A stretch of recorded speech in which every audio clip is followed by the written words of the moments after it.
Hola, estimados alumnos y colegas. Hoy vengo a hablarles de las dificultades en el aprendizaje. Importante, las dificultades en aprendizaje en los alumnos, hoy llamado barreras de aprendizaje. Primero hay que entender que estamos en un mundo de diversidad. De esa diversidad humana que es el fenómeno de tipo social, que se refiere a las diferencias e integración de los seres humanos independientemente de su postura filosófica, religiosa, política, sexual, raza, desviaciones o dificultades en su desarrollo, no. Es un problema que se basa en el principio elemental de la igualdad plena de los derechos del hombre. Ahora, es importante entender ciertos alumnos con problemas de aprendizaje, llamados barreras de aprendizaje hoy, son parte de esa diversidad. ¿Qué relación existe entre aprendizaje y desarrollo? ¿Por qué un alumno puede presentar dificultades en el aprendizaje? ¿Cómo se puede detectar las dificultades en el aprendizaje? ¿Y cómo eliminar estas dificultades en el aprendizaje? Todo esto vamos a empezar por ese concepto de aprendizaje, que yo lo llamo un proceso dialéctico de apropiación de los contenidos de forma de conocer, hacer, convivir y ser, construido en una sociedad, en una cultura y en un momento histórico, que es por supuesto en el cual se van a producir cambios relativamente duraderos, que se pueden generalizar y que se pueden inclusive irradiar. Y esto permite al sujeto adaptarse a la realidad, transformarla y crecer como personalidad. Entonces, si hablamos del problema de aprendizaje, entender que aprender como tal es conocer la cultura integral. O sea, no es ser sabio, pero conocer una cultura integral general. Otra cosa importante es hacer con lo que yo conozco, ¿qué hago? Que son las habilidades, las destrezas, el desempeño necesario. Y por supuesto, convivir, que esto quiere decir que yo aprendo en sociedad, que aprendo con mis colegas, que aprendo con mis compañeros, que aprendo con los maestros, que aprendo con la televisión, con el internet, con las redes sociales, con todo, con la familia, claro. Que ese es el primer aprendizaje, por supuesto. Y el ser, saber qué sé y qué me falta por saber, hasta dónde he llegado, saber quién soy yo en la vida real y mis desempeños cuáles son. Entonces, bueno, si hablamos de este concepto de aprendizaje, había que entender entonces cuáles son los problemas de aprendizaje. Y hablando de estos problemas de aprendizaje, hay varias conceptualizaciones, sin embargo, me gustan estas. Las dificultades en el aprendizaje son alteraciones en el proceso de asimilación y por ello en los procesos psíquicos que intervienen en él. Inadecuada asimilación también como expresión de alguna variante de alteración de los fenómenos psíquicos. Quiere decir que todo está en la psiquis. Y la psiquis tiene dos premisas, una social y una biológica. Por lo tanto, hay que ver entonces cómo se caracterizan de manera general los alumnos con dificultades en el aprendizaje. Había que entender que hay una lenta, una disminución, asimilación de los conocimientos y las habilidades. Se ve disminuido todo esto, se ve una lentificación en cómo se apropia de esos conocimientos y cómo y el desempeño como tal.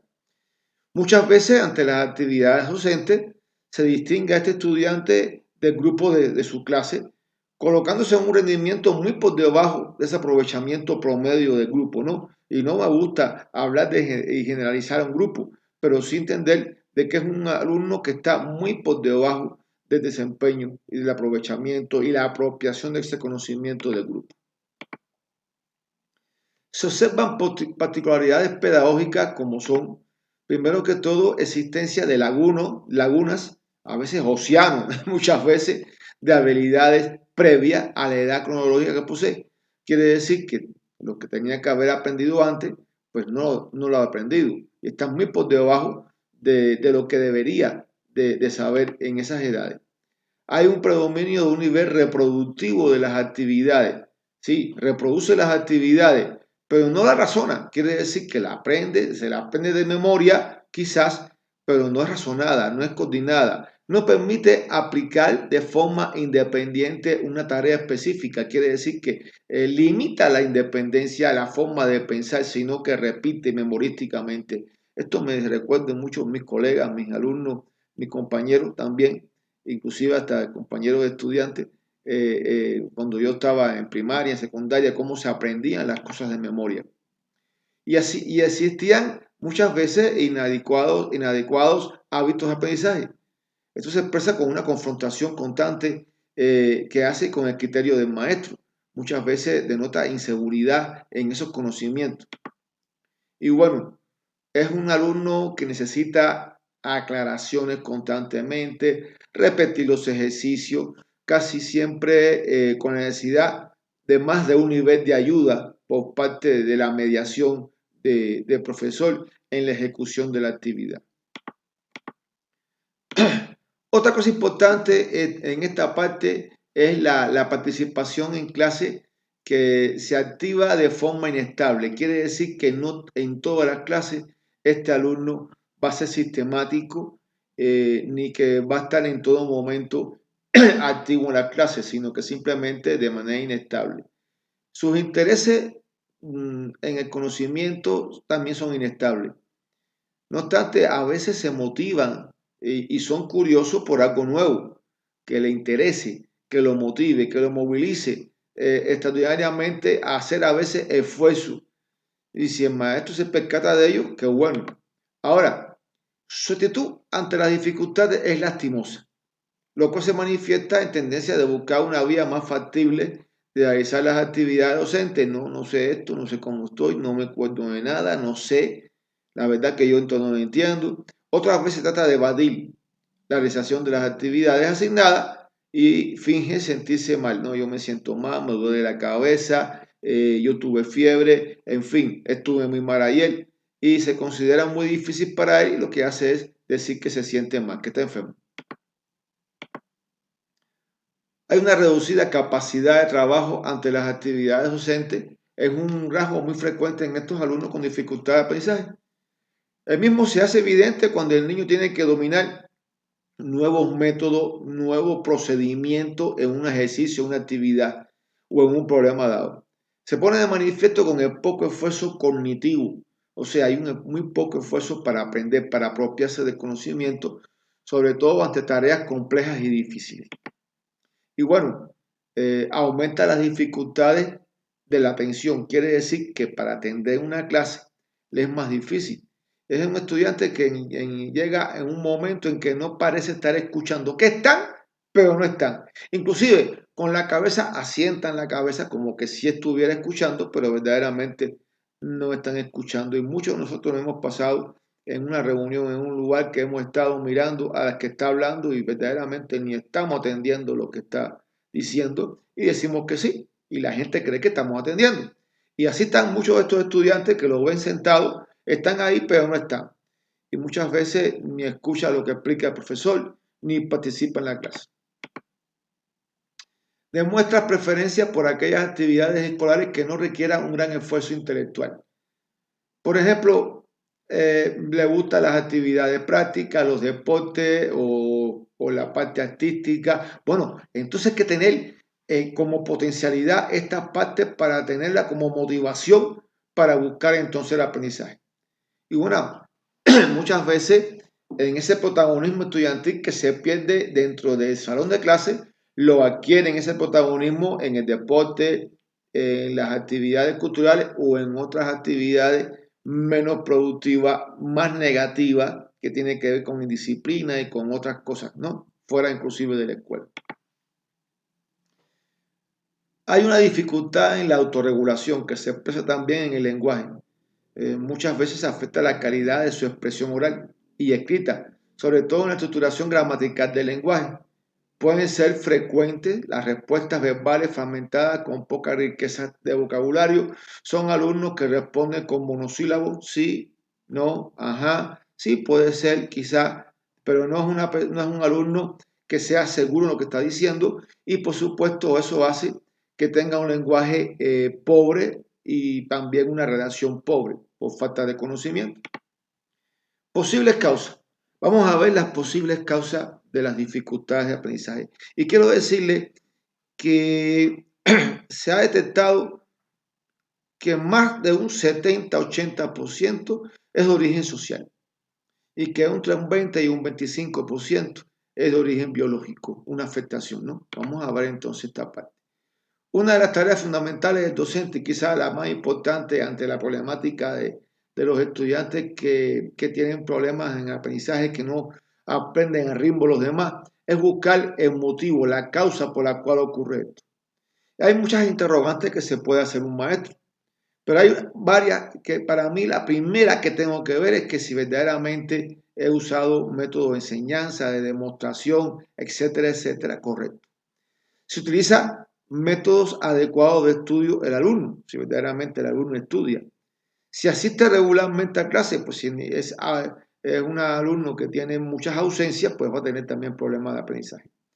Cuando hay conflictos familiares, cuando hay una familia disfuncional, cuando hay una preocupación del alumno en clase, es difícil que atienda una clase y es difícil que esté en la clase. Y muchas veces cuando pues, tiene poco periodo de sueño, cuando tiene una buena alimentación, pues indiscutiblemente que también va a tener problemas de aprendizaje. Hay factores que afectan el proceso de aprendizaje. Los cuales pudieran ser agrupados en dos grandes grupos. Bueno, vamos a hablar entonces de los factores intrínsecos al desarrollo del alumno. Y bueno, si hablamos de los factores intrínsecos, tenemos que hablar de las desviaciones leves, de estado cerebroastenésico, podemos hablar de deficiencias sensoriales, estamos hablando de audición, de visión, niños hipoacústicos, sordos, o niños o alumnos ciegos o amblioples. Y bueno, también tiene que ver con el lenguaje que muchas veces tiene que ver con la socialización, la carencia de comunicación, las alteraciones emocionales transitorias que pueden tener también muchas veces los alumnos por un problema determinado. La inmadurez afectiva y muchas veces deprivación psíquica que hasta puede llegar a tener un alumno y que esto hace desviaciones en el desarrollo, ¿no? En los factores, y son factores intrínsecos al alumno. Ahora, hay factores externos de situación de aprendizaje y que esto nos habla entonces de esos factores que hay una adecuada organización de este proceso docente educativo. Hay falta de estrategias didácticas, hay un trabajo malo en el diagnóstico y hay una mala evaluación. Entonces también tiene que ver con el profesor. Indiscutiblemente que también externo puede ser el ausentismo escolar y cuando hay un abandono social y un abandono pedagógico. Y vamos a hablar del abandono pedagógico, nosotros, los profesores. ¿Cómo podemos hacer abandono pedagógico? Primero, hablar que el abandono pedagógico, este factor a veces viene mezclado también con problemas de abandono sociofamiliar. O sea, imagínense, si el alumno tiene problemas en la familia y tiene también problemas en la escuela, ¿a dónde va a parar ese alumno? El alumno no aprende al ritmo de la media del grupo. Mantiene una conducta que molesta e interfiere en la indisciplina en clase. Es un alumno que no entiende, que su desempeño es pobre, que no le interesa la clase, que no la ni tan siquiera trabaja con sus compañeros. ¿Qué hace? Pues molestar. Entonces mantiene una conducta molesta e interfiere en esa disciplina. Muchas veces se muestra muy inhibido y el maestro lo deja a su suerte, a la buena de Dios, que aprenda si quiere y que si no, no aprende. Esto es abandono pedagógico. No se atiende adecuadamente sus dificultades. No se le asigna tareas diferenciadas según sus potencialidades y sus necesidades. Y muchas veces ni se le da una atención individual según esas necesidades. Ante este tratamiento pedagógico, estos alumnos poco a poco se van incorporando a grupos de estudiantes con dificultades de aprendizaje, provocados y agravados por nosotros, por los profesores, por un abandono pedagógico. Muchas veces el maestro atenta continuamente con esta relación.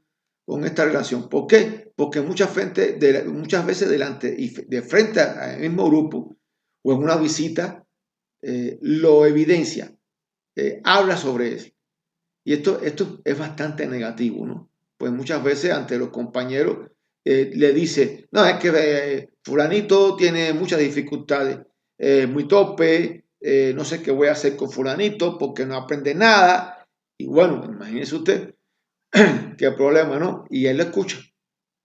Y él se cree que tiene problemas y los demás alumnos se ríen, se burlan. Hay principios, requisitos generales para la intervención con alumnos que presentan dificultades de aprendizaje. Vamos a la propuesta. Vamos a la propuesta porque hicimos toda la caracterización, hicimos la crítica, hablamos del abandono pedagógico, ahora vamos a hacer la intervención. ¿Qué hacer? ¿Cómo hacer? Importantísimo es el principio del diagnóstico o de la caracterización de las particularidades de cada alumno. Si no conocemos al alumno, es imposible poder planificar. Si no conocemos el porqué de esas dificultades, es imposible poder intervenir. Entonces, lo más importante es un diagnóstico que debe ser realizado en primer lugar por un profesor, como un componente importante de su labor pedagógica y que debe intentar descubrir las causas, caracterizar las dificultades que tiene el alumno y en el aprendizaje. Y bueno, cuando hablamos de esa caracterización, de ese modelo nuevo de diagnóstico como un proceso que inicia inclusive antes de iniciar el primer día de clase y culmina el último día de clase. Es más, deberías de evaluarse después en el próximo niveles educativos y con otros profesores. Es un proceso de toma de decisiones en que hay una evaluación constante del alumno para ver el control de las eficacias y los programas de intervención y poder definir en cada etapa las acciones que se van a realizar con mira a satisfacer las necesidades educativas del alumno a través de esa atención personalizada, sobre todo más cuando tenemos un alumno con dificultades en aprendizaje o barreras, como le llaman ahora del aprendizaje. Miren, si hablamos de ese diagnóstico, tiene que ser un diagnóstico integral, un diagnóstico donde tenemos que caracterizar al niño en todo desde su elemento de salud hasta su rendimiento académico y su trabajo y su expediente. Debería haber un expediente para todos los alumnos. La familia, el tipo de familia que es importante caracterizar a la familia, su función biosocial de la familia, su nivel económico, su nivel cultural, todo. El maestro y la escuela, qué tipo de escuela rural, urbana, qué tipo de escuela es, situaciones de la escuela, los maestros como tal, si están capacitados, si se están capacitando, si hay un trabajo sistemático de un desarrollo continuo. Y bueno, el equipo, el trabajo en equipo interdisciplinario que es muy importante y el tipo de comunidad y el trabajo de la escuela sobre la comunidad y cómo influye la comunidad en la escuela. Entonces, muchas veces un estudio pedagógico, psicológico, minucioso y profundo, que muchas veces, aunque tú tengas mucha experiencia, y eso es valioso el conocimiento, no se puede tener en cuenta solamente un basamento empírico, porque puede llevar a las formaciones de criterios muy superficiales y erróneos sobre las potencialidades de rendimiento docente de estos alumnos.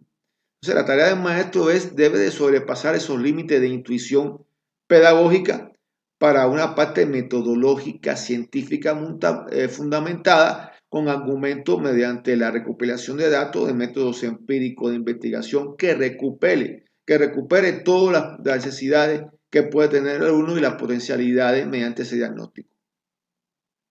Todo este principio anterior exige de manera original el desarrollo de vinculación con el aprendizaje.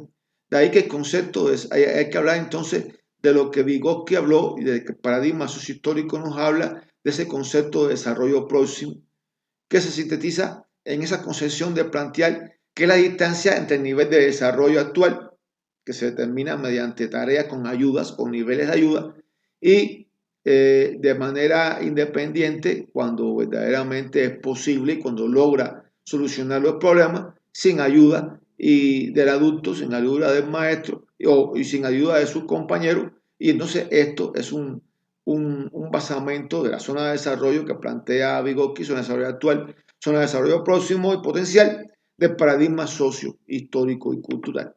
Aquí tenemos el esquema como tal, ¿no?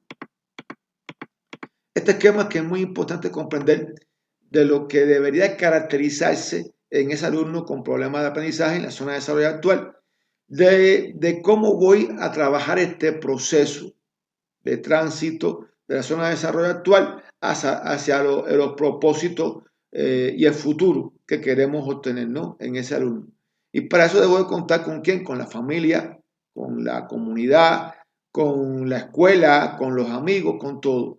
Y entonces tengo que ver un proceso integrado a la misma vez de diagnóstico, intervención y evaluación que ocurre en esta zona de desarrollo próximo, que ocurre en el tránsito de la zona de desarrollo actual a la zona de desarrollo potencial. Que cuando el alumno con problemas de aprendizaje logra apropiarse de ese conocimiento, entonces ya logró ese desarrollo potencial y se convierte en zona de desarrollo actual.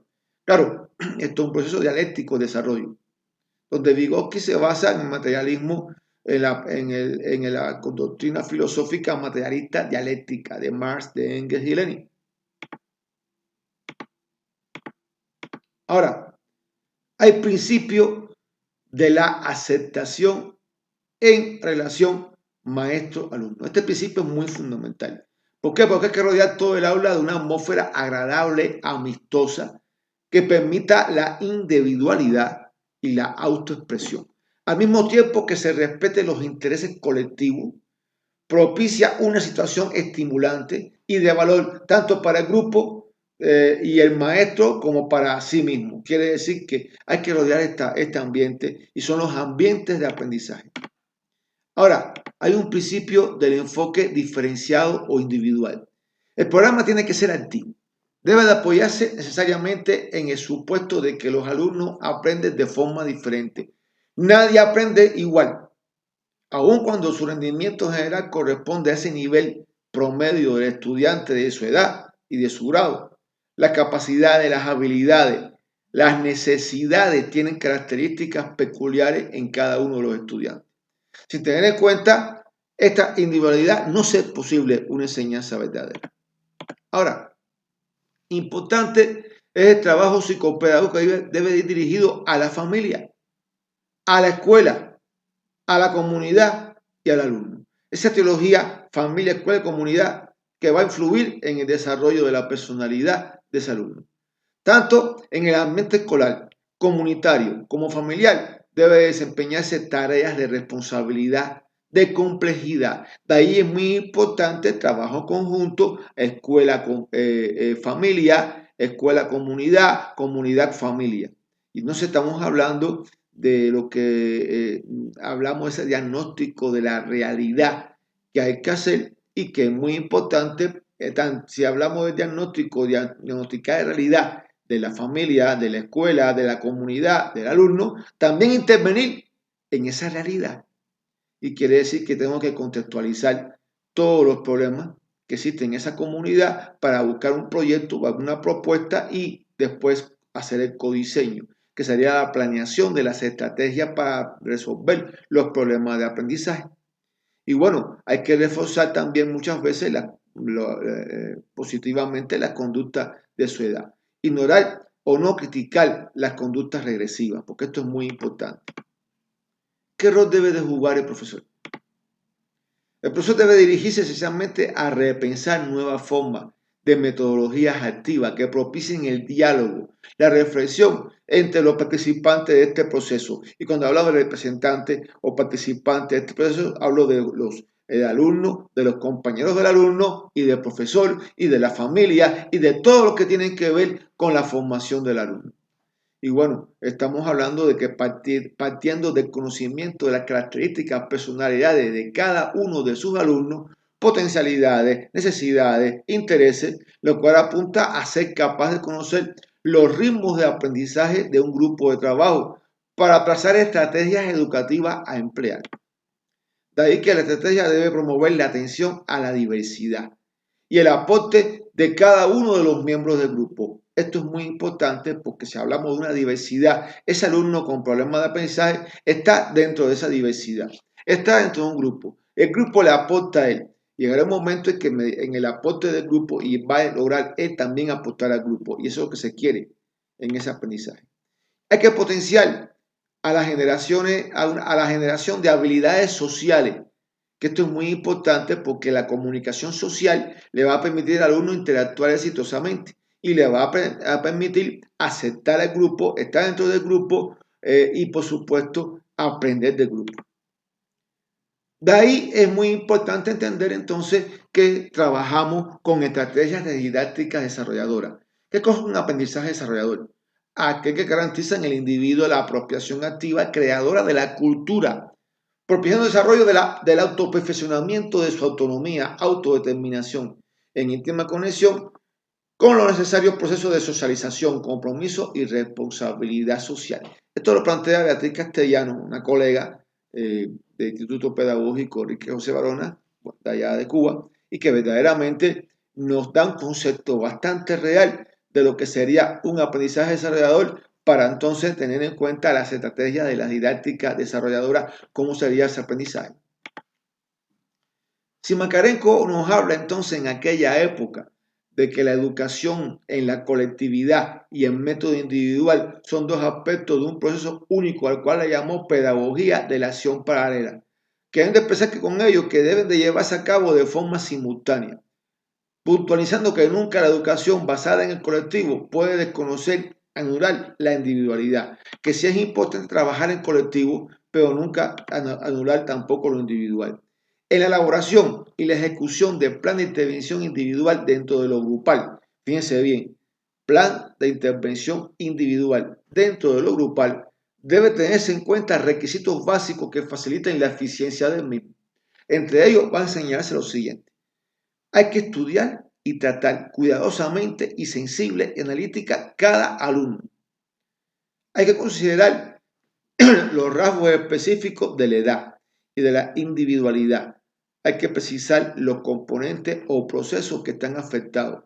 Procesos y grados de afectación, causas, potencialidades para el desarrollo y la corrección. Esto es muy importante en cada uno de los alumnos con necesidades de aprendizaje, con problemas de aprendizaje.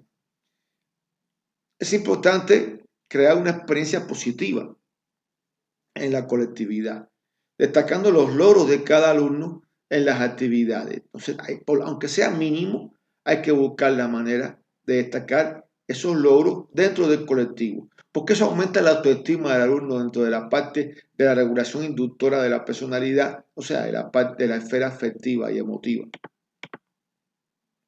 Hay que utilizar diferentes vías para llevar a cabo el programa de intervención. Acciones directas del profesor sobre el alumno, que son los niveles de ayuda, que es la mediación. Acción mediata del maestro a través del medio circundante, la familia, la colectividad escolar y la comunidad. Quiere decir la mediación del alumno. Tiene que haber una autocorrección del propio alumno a partir de la creación de mecanismos que le permita por sí mismo resolver determinadas dificultades. Es el alumno que se va a entender en esa metacognición qué le falta por aprender y va a buscar ese aprendizaje. Hay que motivar esto. Una unidad y convergencia en el mismo fin de todas las influencias: escuela, familia, colectivo escolar, social, amigos, etcétera. Y bueno, por supuesto también las redes sociales, el internet, que es muy importante, influye hoy en día. Creación de un nivel motivacional para la enseñanza de los diferentes temas de manera transversal y de forma creativa y estimuladora.